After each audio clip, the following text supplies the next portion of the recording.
dès lors qu'on sort du cabinet du psychanalyste et que là, on n'est pas en train de faire des traitements pour chacun, arrive la question de la psychanalyse appliquée et des controverses qu'elle suscite.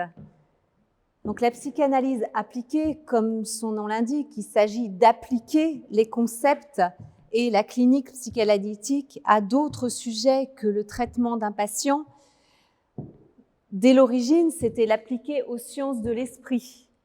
Donc ça, c'est quelque chose que Freud a fait dès le début de l'invention de la psychanalyse. Dans ce qui était ses séances du mercredi, il était déjà question d'appliquer le regard psychanalytique à des sciences de l'esprit. Donc il s'agissait d'art, il s'agissait de littérature, d'histoire, de mythologie, aussi d'œuvres littéraires comme Goethe et de nombreux mythes et même des œuvres de fiction. Alors, pour Freud, il semblait logique que la connaissance des ressorts les plus profonds de l'esprit humain permette d'avoir une compréhension d'un certain nombre d'actes humains, donc ces actes de création qui président aux sciences de l'esprit.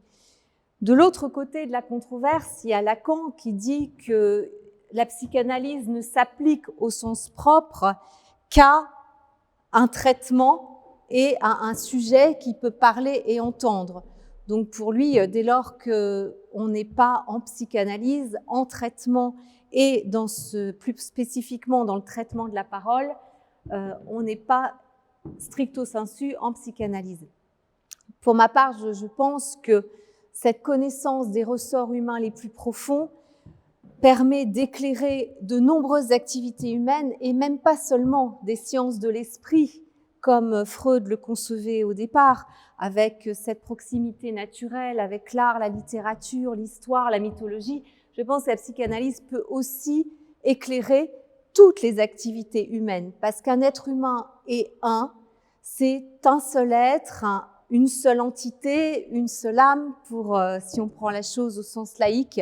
et quoi qu'il fasse, il est le même et ce qui le drive ou qui le détermine le plus profondément s'exprime. Donc si on prend n'importe lequel d'entre vous, ce que vous allez porter en vous comme croyance sur votre propre personne va se décliner dans l'ensemble des domaines de votre vie. Supposons que vous ayez une image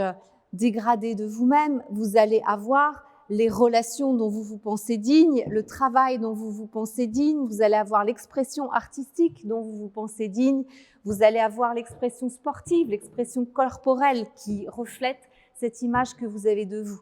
Donc si je pars de votre ressort le plus profond, qui est une forme d'incroyance en vous-même, ça va déterminer toutes vos activités, y compris le rapport au corps, ou y compris même les loisirs, ou y compris